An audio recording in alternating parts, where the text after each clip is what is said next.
القصة بتبدأ بخروف صغير اسمه زيكو. زيكو كان خروف لعوب ومرح ماشي في الغابة وكأنها مدينة ملاهي. يجري ورا الفراشات، ينط على الطوب الصغير ويضحك لوحده ومش في دماغه أي خطر. فجأة يشوف ظل كبير وراه، يلف بسرعة ويلاقي ذئب واقف بيبصله. عينيه توسع من الرعب وصوفه يقف من الخضة. من غير تفكير يجري بكل قوته، يفضل يجري ويجري لحد ما يدخل مكان ضيق ويستخبى فيه. وهو مستخبي يحاول يهدي نفسه ويفتكر إنه نجا، لكن الصدمة تيجي لما يكتشف إنه مستخبي قريب جدا من أرض الذئاب. يبص حواليه يلاقي ذئاب في كل مكان. قلبه يكاد يقف من الخوف. من غير ما يفكر يجري تاني قبل ما أي ذئب ياخد باله منه. من فوق تل عالي ذئب شاب اسمه جراي كان واقف وبيتابع اللي بيحصل. شاف زيكو وهو بيجري ورفع راسه وبص على الأرض كلها. من مكانه العالي قدر يشوف موقع قطيع الخرفان بوضوح.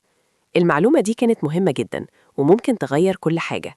في نفس الوقت في عمق الغابة زعيم الذئاب مجرى كان عامل اجتماع كبير. كل الذئاب متجمعة ومستنية قراره. جراي يوصل في اللحظة الأخيرة ويقول لمجرى إنه عارف مكان الخرفان ويقترح إنهم يهجموا فوراً. مجرى يبصله بهدوء وبصوت حكيم يقوله إن الذئاب مش بتصطاد للمتعة، وإنهم بياخدوا بس اللي يحتاجوه علشان يعيشوا، وإنهم مش وحوش بلا عقل. بعدها مجرى يعلن قدام القطيع إن الأرض دي هتبقى بيتهم الجديد، مكان يعمروه ويحموه. وبصوت تقيل ومؤثر يقول إنه قرر يتنحى عن القيادة.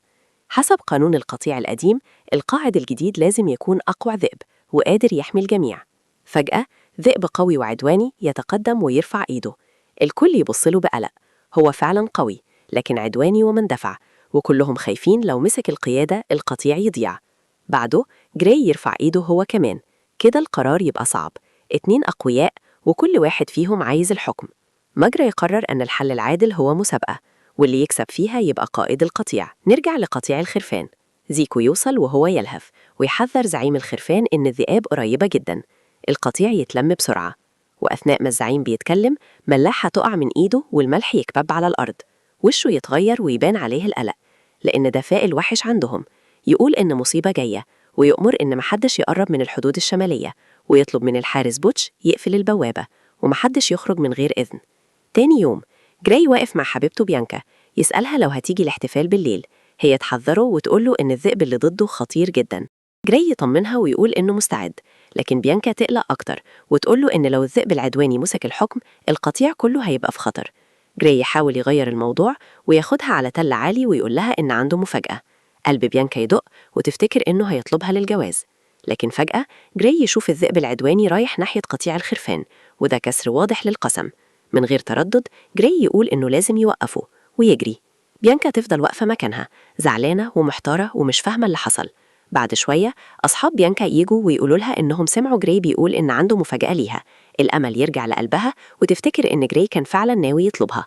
في نفس الوقت خروفين صغار شا وصاحبها وام يكسروا الأوامر ويروحوا للمنطقة الشمالية. فجأة الذئب العدواني ومعاه 2 يهجموا عليهم.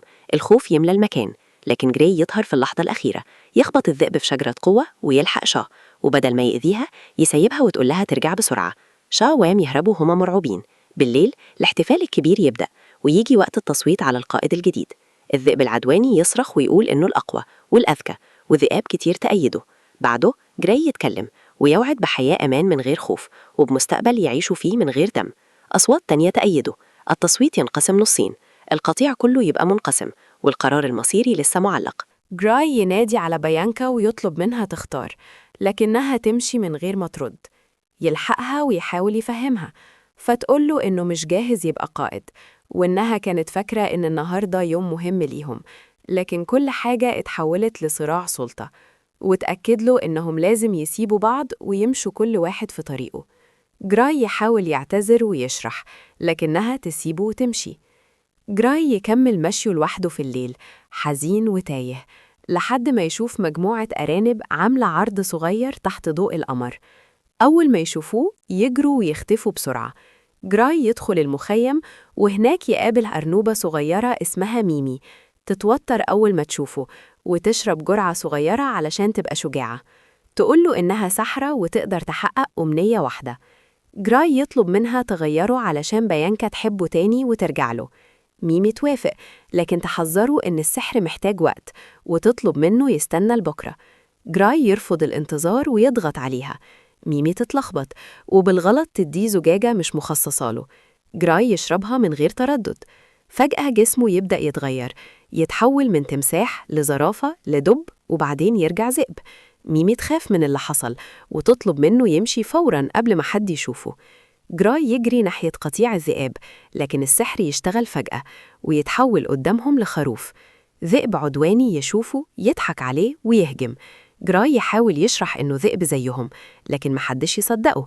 الخناقة تكبر وجراي يتزحلق ويقع من فوق تل عالي، ويقع في النص وسط قطيع من الخرفان. الخرفان يلاقوه مصاب، يشيلوه ويدوه لليارا، خروفة طيبة ومعروفة بقلبها الرحيم. زعيم القطيع يحقق معاه، وجراي يكذب ويقول إنه خروف جاي من الشرق. بعد تفكير يسمحوله يقعد معاهم مؤقتاً. تاني يوم جراي يصحى وهو تايه ومش فاكر غير إنه كان رايح لبيانكا. يفتكر إن الوقوع ممكن يرجعه ذئب، فيطلع تل وينط، بس مفيش أي حاجة تحصل. يحاول يفتكر ميمي، ولما يروح مكان الأرانب يلاقي المخيم فاضي مكسور. يرجع وينام وسط الخرفان. ليارا وشاي يناموا جنبه ويغطوه بصوف دافي، والأول مرة في حياته ينام جراي وهو حاسس بالأمان. الصبح القطيع يطلع يلعب ويفرح. تبدأ مسابقة خرفان ويظهر بطلها المعروف دين لوي. جراي يسخر منه ويدخل سباق ضده، والمنافسة تسخن بينهم. من غير قصد جراي يعضه، فيقرر شطبه فورا من المسابقة. يحس بالإحراج ويمشي بعيد.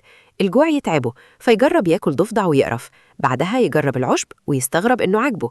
في اللحظة دي يبدأ يحس إن في حاجة جواه بتتغير. فجأة ذئبتين يهجموا على ليارا وشاه. جراي يجري بكل قوته، يقع لكن يخبطهم، فيخافوا ويهربوا. جراي يجري وراهم وينانيهم، لكنهم فاكرينه خروف مجنون. بعد شوية جراي يلاقي عربية ميمي المركونة، يدور فيها ويشرب كل الزجاجات اللي يلاقيها، لكن للأسف ولا واحدة فيهم تشتغل. يرجع للقطيع فيفاجأ إنهم عاملين احتفال عشانه، يكرموه ويدوه لقب الخروف الشجاع. بالليل شاة تتخطف. جراي يقول إنه يعرف طريق سري يوصلهم للمكان. ماوس يصر يروح معاه. ينجحوا في إنقاذ شاه، لكن القطيع ينسب الفضل كله لماوس. جراي ينسحب بهدوء من غير ما يتكلم. يروح جراي لتل بيانكا ويحكي لها كل اللي حصل من البداية للنهاية.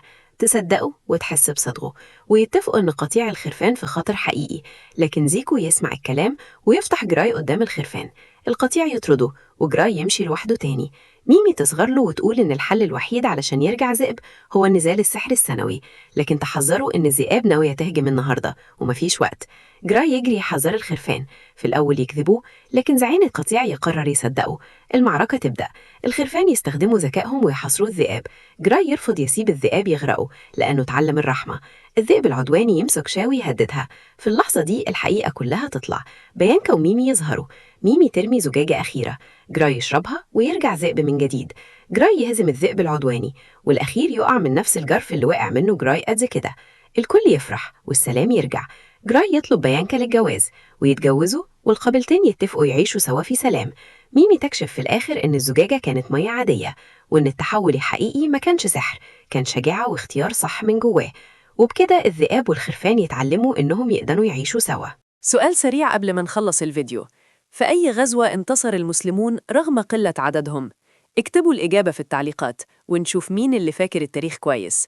لو عجبكم الفيديو ادعمونا بلايك واشتراك وصلوا على النبي.